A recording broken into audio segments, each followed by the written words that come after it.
verset 23. Hébreux chapitre 12, verset 23 à 20, verset 22 à 24. Tu es là? 22 à 24, c'est ça? Tu es là sur 22? Oui. Ok. Mais vous vous êtes approchés de la montagne de Sion, de la cité du Dieu vivant, la Jérusalem céleste, des myriades qui forment le chœur des anges, de l'assemblée des premiers-nés, inscrits dans les cieux du juge qui est le Dieu de tous, des esprits, des justes parvenus à la perfection de Jésus qui est le médiateur de la nouvelle alliance et du sang de l'aspersion qui parle mieux que celui d'Abel. Amen. Amen.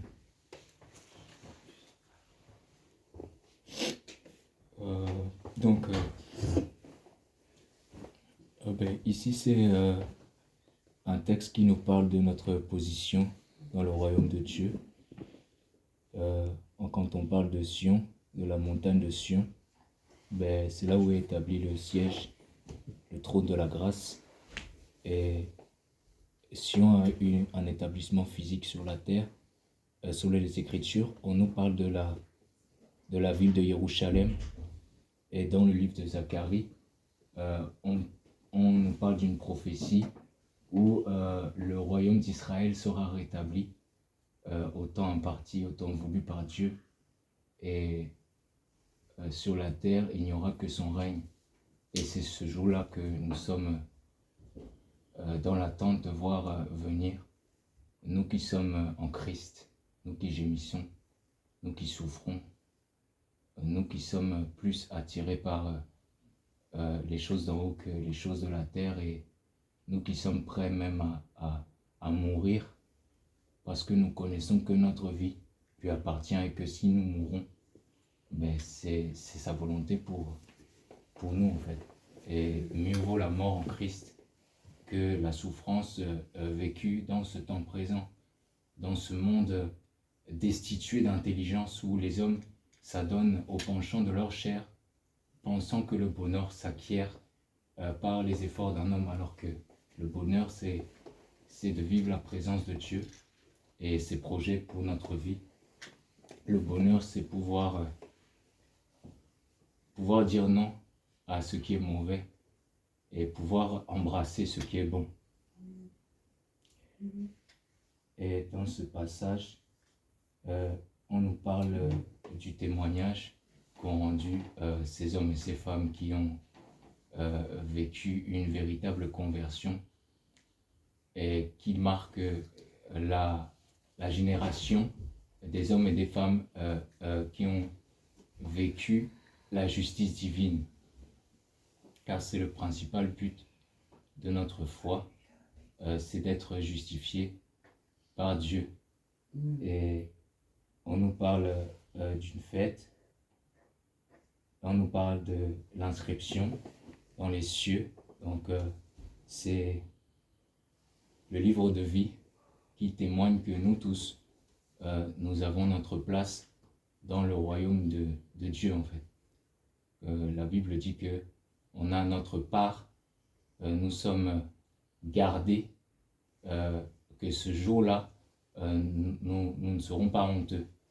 Quand il viendra pour juger le monde, selon Actes chapitre 17, on nous dit que Dieu s'est réservé un temps, il viendra juger le monde selon sa justice et selon l'homme qu'il a établi pour cela, ce dont il a donné à tous une preuve certaine. Comme nous savons, le monde est dirigé par des hommes, mais un jour Dieu va venir pour établir l'ordre des choses. Et ce jour-là, il nous faudra nous trouver du bon côté. C'est pourquoi nous devons vraiment nous conserver dans la bonne attitude, persévérer et veiller pour ne pas perdre ce que nous avons acquis. Mais ici, on nous parle de l'inscription, c'est de source sûre que chaque enfant de Dieu a l'assurance de la vie éternelle. Il sait que le monde d'ici-bas va passer et c'est ce qui le rassure quant à son devenir. Je pense que les cœurs des hommes sur la terre sont troublés pour un oui ou pour un non parce qu'ils n'ont pas cette espérance en eux. Raison pour laquelle ils peuvent s'inquiéter. Ils peuvent se laisser attendrir. Ils peuvent se laisser troubler par les malheurs qui sont causés sur la terre, comme si les choses avaient changé, alors que il n'y a rien de nouveau. Les pestes, ça a toujours existé. Même si aujourd'hui on parle d'une épidémie qui est inédite, elle n'est pas une chose nouvelle. Ce matin, je regardais une vidéo et on voyait un homme qui se filme dans une grande salle à Paris où on présente en fait la multitude des maladies des maladies de peau qui ont frappé l'humanité depuis des décennies, des générations. Et on voit qu'il en existe une multitude. On appelle communément la lèpre, mais il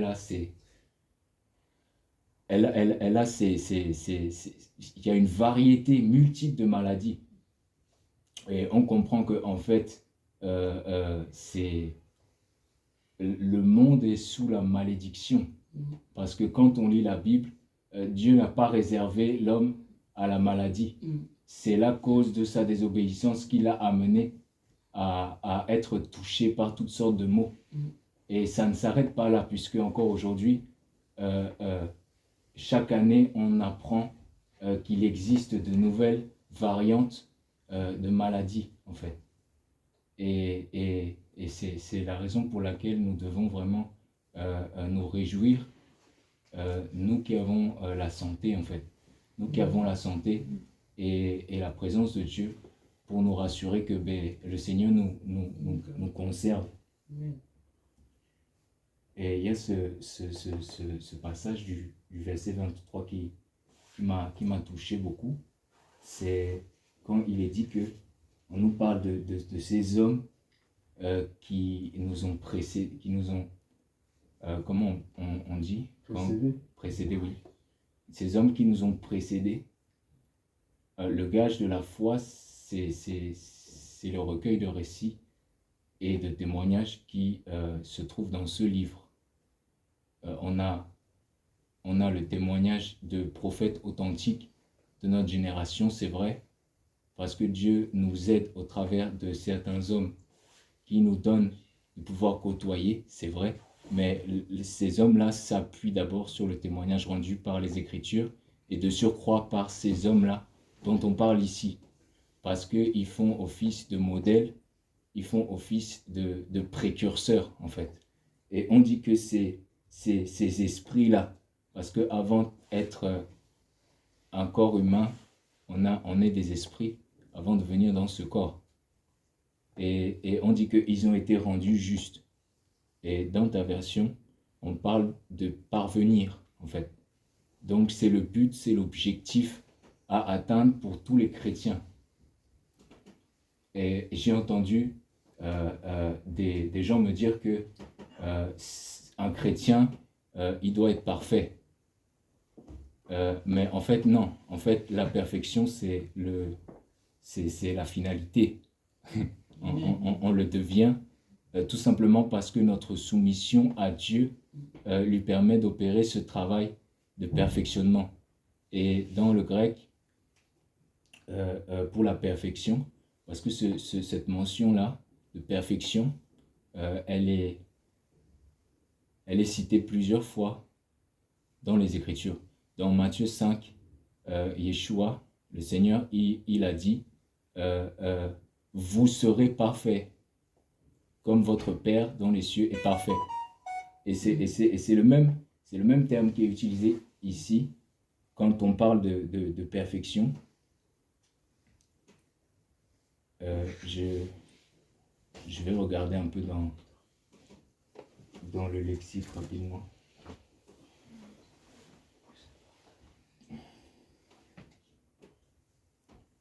J'en ai pas pour long.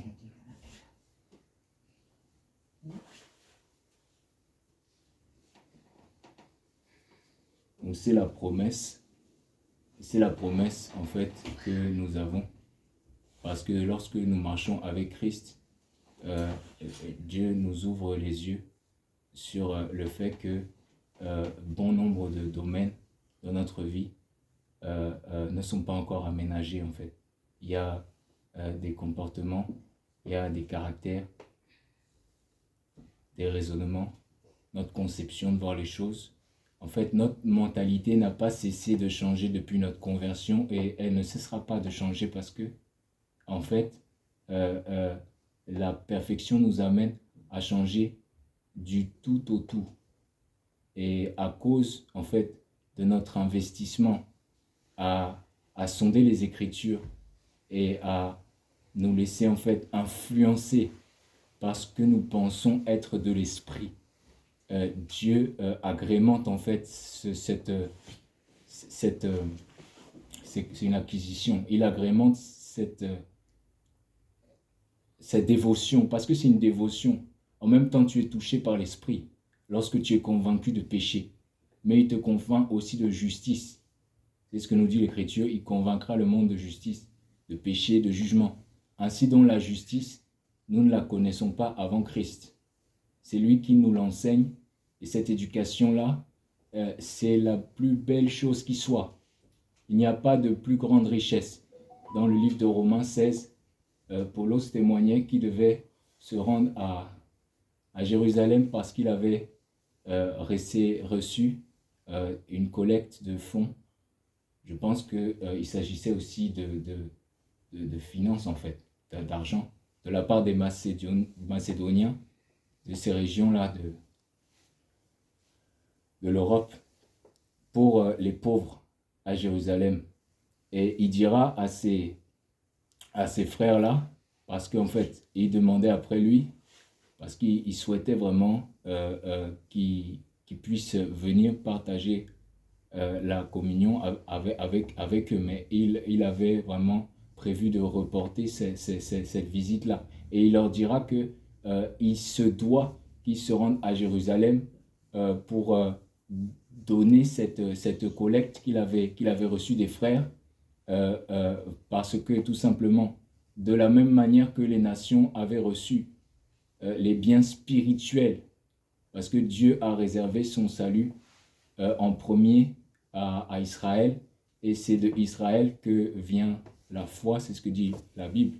Donc c'est de Israël, c'est des Juifs que sont venus en fait les biens spirituels et que nous on a reçus parce qu'on est originaire des nations et c'était donc normal en fait que ces Juifs puissent moissonner les biens charnels. En fait, ça nous parle aussi du fait que il ne faut pas être attaché matérialiste aux biens que nous possédons. Il faut accepter vraiment de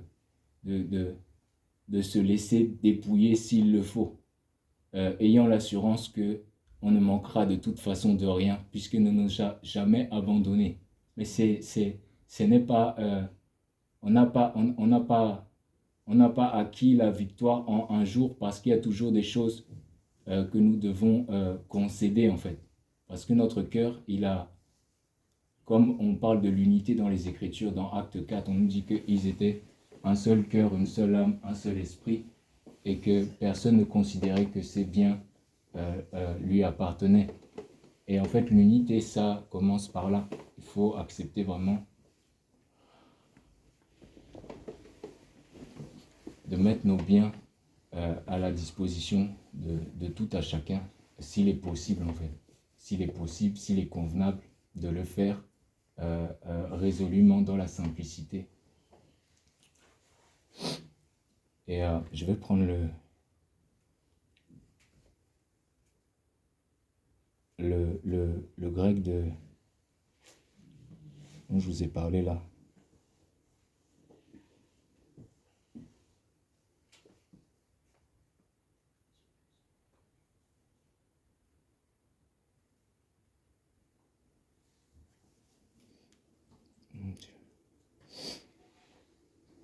Donc, quand on parle de perfection, comme quand... Bon, c'est ce qui nous attend. C'est ce qui nous attend. Le Seigneur veut nous rendre parfaits. Et donc, la définition, c'est rendre parfait, complet, mener entièrement, à bonne fin, accomplir, finir, achever, compléter, parfaire, ajouter ce qui manque. Vous voyez, c'est riche quand même. Ajouter ce qui manque dans le but de rendre complet. Être trouvé parfait, amener au but proposé. Atteindre l'objectif. Accomplir des prophéties de l'écriture qui s'accomplissent par un événement. Donc, je donne les mots associés. Le grec, c'est téléio. Être écoulé, avoir fini, accomplir, avoir achevé parfaitement, atteindre la perfection, élever à la perfection, être parfait. Vous voyez, donc on parle aussi du temps, puisqu'il est question d'un aboutissement à mener au but proposé. Donc, vraiment, gardons à l'esprit que le travail est encore long et nous sommes en bonne voie. Et si nous avons vraiment dans ce cœur le désir de patienter, de voir les choses de Dieu s'accomplir dans notre vie, à cause du témoignage que nous avons reçu de sa part. Parce que connaître Christ, c'est déjà être béni. Tout ce qui vient après, c'est le second plan, en fait. Et le fait de connaître, en fait, que nous sommes des pécheurs et que Dieu va nous rendre, en fait, sa vraie nature un beau jour. C'est ça qui doit, en fait, nous animer par rapport au fait que c'est ce qui nous rend agréable à lui et le temps témoignera de notre obéissance, de notre consécration, puisque ce sont les personnes qui nous entourent qui doivent d'abord constater le changement. Et c'est ça dont on parle quand il est dit dans Romains 16 que les Juifs avaient moissonné les biens spirituels les nations avaient moissonné les biens spirituels des Juifs. C'est ça dont on parle en fait. Les biens spirituels, c'est les choses qui concernent l'esprit, la spiritualité. Ça ne se peut que dans la relation avec Dieu, voir les choses qui fait au travers de notre vie, les choses qui sont claires et évidentes pour nous, les choses qu'il a changées en nous et qui nous donnent vraiment de l'assurance et qui nous donnent la joie en fait. Ça nous donne la joie. C'est plus que tout ce qu'on peut recevoir parce que ça rend notre cœur vraiment beaucoup plus léger. Et c'est vraiment agréable en fait. C'est agréable. Et ça nous donne aussi la force de persévérer. Parce qu'on n'est pas là à travailler pour rien. En fait, on reçoit notre salaire au travers de cette perfection-là. Qu'on commence à vivre, commence à toucher du doigt. Et quand on voit, parce que Dieu te parle dans les coulisses, en te disant que voilà mon fils, regarde un peu comment tu es là sur ce point. Et toi, tu dois avoir cet ardent désir de le voir te changer. Donc, il faut percevoir ce qui peut attendre de toi dans cette période, étant donné que il y a des choses qui nous révèlent. Psaume 90 nous parle des fautes cachées, en fait, dans le cœur, là. Il peut sonder notre cœur à un moment donné dans un compartiment qui n'avait pas encore été exploré en fait. Et on se rend compte en fait que là, il y a quelque chose qui ne va pas. Et c'est agréable en fait de savoir que il a la situation bien en main, mais il ne va pas tout faire à notre place. Il ne va pas tout faire à notre place. Et c'est en saisissant cette aide-là qu'on rend notre vie, notre marche chrétienne enrichissante parce qu'il y a du changement. Et c'est que comme ça qu'on va porter le fruit. Parce qu'on peut très bien s'obstiner et laisser, refuser en fait. Comme le Seigneur veut opérer. Et prions le Seigneur vraiment qu'il nous aide. Donc moi je voulais vous encourager par rapport à ça parce que vraiment c'est une parole qui encourage en fait. Quand on dit que ces hommes-là ont été rendus parfaits avant nous. Donc c'est de source sûre en fait. Et c'est un travail qui a été fait avant nous, on rentre dans ce travail-là. Et c'est merveilleux en fait. Parce qu'on vit dans un monde où les gens sont esclaves du péché. Et ils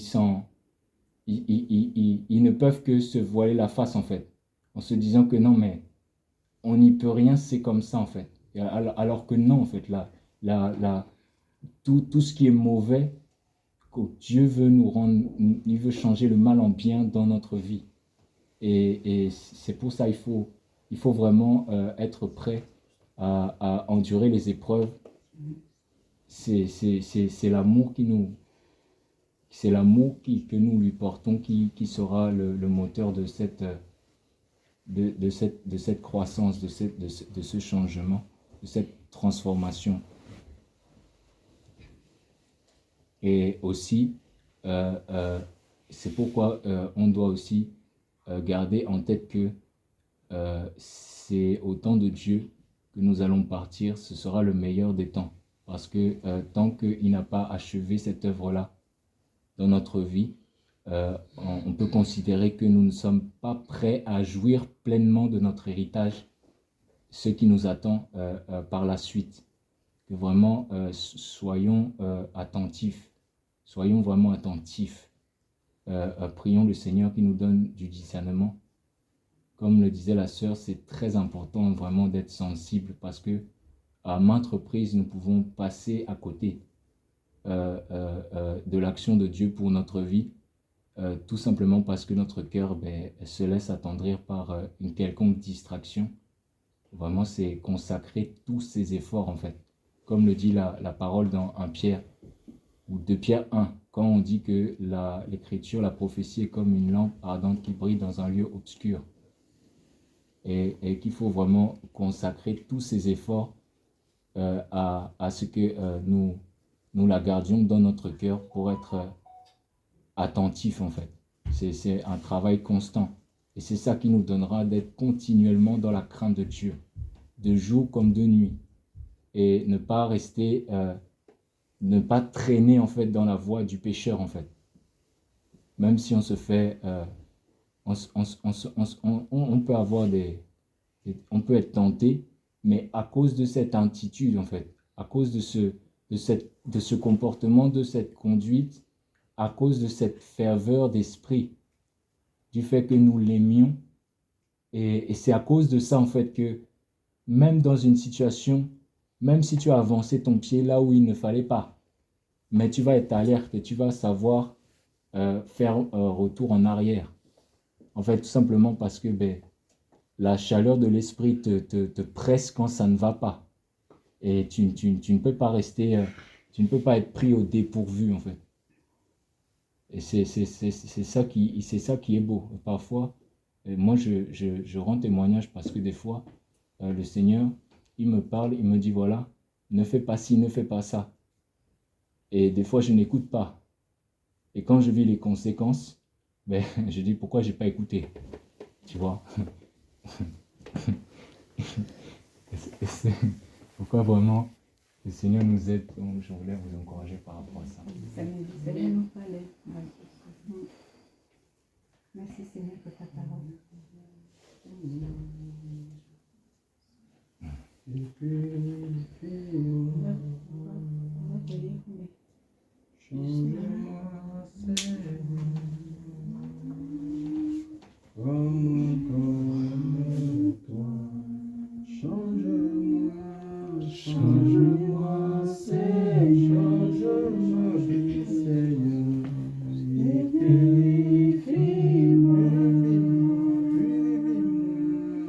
Change-moi,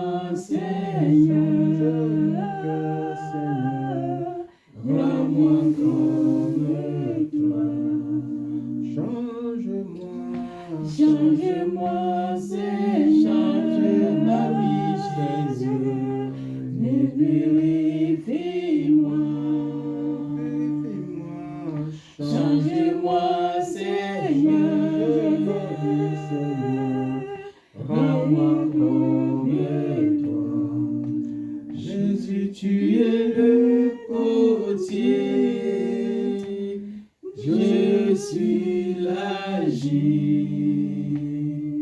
Moule-moi, façonne-moi. Seigneur, je t'en supplie. Change-moi, Seigneur. Change mon cœur, Jésus. Et purifie-moi.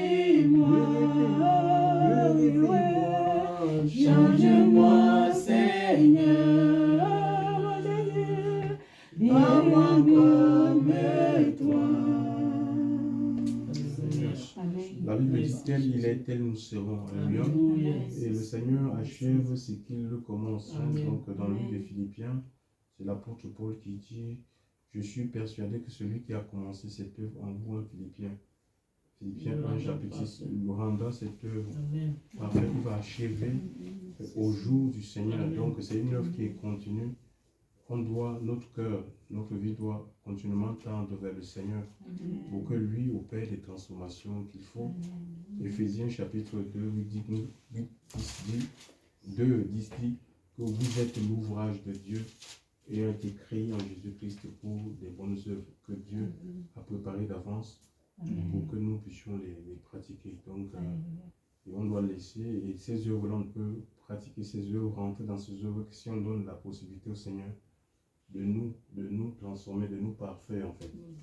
Philippiens, c'est Philippiens 1, 6, oui. Donc, on Amen. doit laisser Dieu nous parfaire, Dieu nous transformer. Donc, on va de transformation en transformation, de gloire en gloire comme le Seigneur. Parce que l'objectif, c'est de ressembler à Jésus, alléluia, d'être comme lui, de vivre comme lui, de réagir par rapport à des situations, des tempêtes, d'avoir son attitude, alléluia. C'est ça un témoin. Hein? Voilà, c'est ça. On est des témoins, alléluia. Des témoins de sa vie, de son caractère. C'est ce que Dieu veut faire en chacun. Et nous, on va prier vraiment que le Seigneur puisse encore à nouveau, en ce jour, sonder nos cœurs, nos vies, alléluia. Voilà, qu'il nous sonde, qu'il nous révèle par le Saint-Esprit des choses qui ne sont pas, qui ne l'honorent pas, et nous donne la force de pouvoir délaisser ces choses, alléluia. Parce que le péché qui est pardonné, c'est celui qui est non seulement confessé, mais abandonné, alléluia. Parce que si on confesse et qu'on n'abandonne pas, donc il ne peut pas y avoir de pardon. Le pardon de Dieu est libérateur, donc il faut que Dieu voie les dispositions des cœurs, alléluia. Gloire à Dieu. Donc, en tant qu'enfant de Dieu, on ne doit pas se complaire dans les habitudes, surtout si c'est des habitudes qui ne cadrent pas avec les saintes écritures, d'accord? Donc, elles sont à délaisser. Gloire au Seigneur. Père, nous te rendons merci pour ce que tu fais, Seigneur. Tu as parlé à nos cœurs, Seigneur. Nous sommes dans nos bras, Seigneur. Ce que tu veux pour nous, Seigneur, c'est de nous amener plus loin, Seigneur, dans la transformation. C'est de nous amener plus loin, Seigneur, dans Seigneur, mon Père, ce que tu as commencé, Seigneur, dans nos vies. Nous te prions, Seigneur, de nous qui a le sang qui nous nettoie, qui nous lave par ton sang puissant. Agneau de Dieu, merci par ton sang puissant, qui nous nettoie, qui nous purifie. Seigneur mon Dieu tout-puissant, ton sang glorieux, ton sang puissant, Seigneur Jésus-Christ, qui a versé sur la croix de Golgotha pour tes enfants. Agneau de Dieu, nous prions, Seigneur, ce matin pour un prochain accord, Seigneur Jésus. Oh Père, que tu nous purifies par ton sang puissant, que tu nous laves par ton sang puissant, Seigneur Jésus-Christ, ton sang précieux, ton sang puissant, Seigneur, qui a racheté, Seigneur, toute l'humanité tout entière. Seigneur Jésus, c'est par ton sang puissant que nous t'invoquons, Seigneur, dans notre chair entière, Seigneur Jésus-Christ, et tout ce qui ne glorifie pas ton nom, Seigneur, dans la chair soit ôté, dans le nom puissant de Jésus-Christ Nazareth.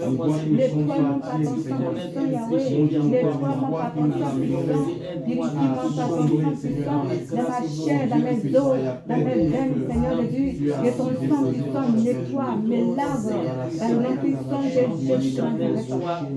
Lave-moi par ton sang puissant, Jésus, lave-moi par ton sang puissant, de la tête aux cheveux jusqu'aux orteils, purifie-moi, Seigneur Jésus, purifie-moi, Père éternel, purifie-moi, Dieu des armées, purifie-moi par ton sang puissant, dans le nom de Jésus-Christ. Merci à nous, Dieu, merci, Père de gloire, oh Seigneur, je te dis merci. On va continuer à demander Dieu vraiment qu'il nous donne la force de fuir le péché comme Joseph. Joseph a fui l'impudicité. Il n'est pas resté là à parler avec la femme de Potiphar. Avant, mais tu sais, madame, non, il a fui cette femme-là. Donc, que vraiment qu'on ne s'expose pas nous-mêmes. Dieu nous donne suffisamment du discernement. Même en parlant, quelqu'un il te parle, tu peux savoir que cette personne a des mauvaises intentions. Que le Seigneur vraiment donne la force, cette agilité de pouvoir fuir, de fermer la porte à tout ce qui ne le glorifie pas. Nous prions le Seigneur parce qu'on peut rien n'est acquis, mes amis, rien n'est acquis. On peut être aujourd'hui rempli de Dieu et de l'on se retrouve, on est dégonflé, on est vide et on a même on développe on s'oppose à Dieu, on devient l'antichrist en fait parce qu'il y a le malin qui a pris possession de notre vie. Prions Dieu, Seigneur, Père de nous, Seigneur, nous voulons pas, Seigneur, balayer d'une main de revers, Seigneur, la vie, Seigneur, des choses que tu as acquises. Les victoires arrivent, la transformation que tu as faite. Nous prions, mon Dieu, mon Père, Seigneur, pour que tu nous aides. Seigneur, que tu ouvres nos yeux, que tu augmentes notre discernement. Allons le voir, Seigneur, non seulement au naturel, mais aussi qu'il soit spirituel, pour qu'on soit en capacité de détecter les intentions et d'analyser les paroles. Seigneur, mon Dieu, mon Père, Seigneur, pour qu'on ne se fasse pas avoir, mon Dieu, mon Père, que le théâtre est le rose, comme un nom, Seigneur, dans seulement nos péchés, et en l'obstinat, Seigneur, de dévorer. Nous prions vraiment, Seigneur Dieu, vraiment aide-nous, ravive ta présence, ravive ton esprit. Nous voulons vivre ta journée, nous appeler pour te suivre, pour être à ton service, pour te tenir à tes pieds. Nous voulons nous cacher en toi. Seigneur, apprends-nous à nous cacher, apprends-nous à nous cacher, Seigneur. Nous ne voulons pas nous exposer, Seigneur. Apprends-nous à nous cacher, Seigneur. Apprends nos vies à nous cacher. Nous voulons nous cacher en toi. Seigneur, mon Dieu, mon Père, aide-nous à ne pas nous exposer. Seigneur, mon Dieu, mon Père, Seigneur, à la sainteté de la chair de Dieu. Nous voulons pas, Seigneur Dieu, nous agenouiller, nous gagner devant les barres, les estampes, Seigneur. Nous voulons que, Seigneur, il y ait une différence nette. Seigneur, mon Dieu, mon Père, entre nous et ceux qui ne te connaissent pas, Seigneur. Seigneur, merci pour la vie. Seigneur, la force que tu nous donnes. Seigneur, je suis au nom de Jésus. Merci Seigneur. Merci Papa. Oh Seigneur mon Dieu, merci de fortifier notre foi, Seigneur. Fortifie-nous, Seigneur. Demande à Dieu qui te renouvelle les forces, qui te donne des nouvelles forces, des nouvelles capacités spirituelles pour pouvoir le servir avec un feu nouveau, un zèle nouveau. Dieu, mon roi, Seigneur, renouvelle-nous, renouvelle-nous, refais nos forces, Seigneur, renouvelle-nous, Seigneur. Renouvelle les forces, Seigneur Jésus. Donne la force, Seigneur. Donne la force, Seigneur Jésus. Au nom de Jésus, donne la force, Seigneur. Nous demandons ta force, Seigneur. Nous demandons ta force, Seigneur Jésus. Pendant ton propre force ne peut rien. Oh Yahweh, ma propre force ne peut rien, Seigneur. Je ne peux rien sans toi. Je ne peux rien sans toi. Seigneur Jésus, sans toi je ne peux vivre. Sans toi je ne peux rien faire. Renouvelle ma force. Renouvelle ma force. Dans le nom de Jésus. Renouvelle ma force dans le Seigneur. Dieu des armées. Renouvelle ma force.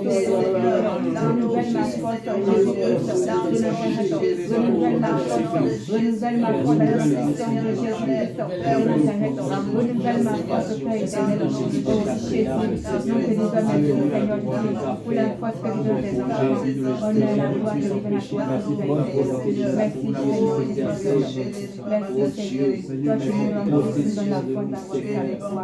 Merci Seigneur Jésus pour ta parole, Père éternel. Oh Seigneur, que tu mettes la saveur de mon cœur. Garde-moi près de toi tous les jours de ma vie. Oh Seigneur Jésus. Merci Papa. Merci Père éternel.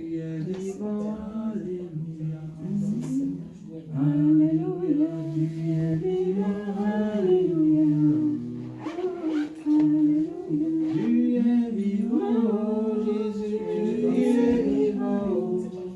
Tu es vivant, tu es vivant. Tu es vivant, alléluia. Alléluia, tu es vivant, alléluia. Dans la vie, tu donnes la vie, oh Jésus, tu donnes la vie, tu donnes la vie, oh, tu donnes la vie, alléluia, oh, tu donnes la vie, alléluia.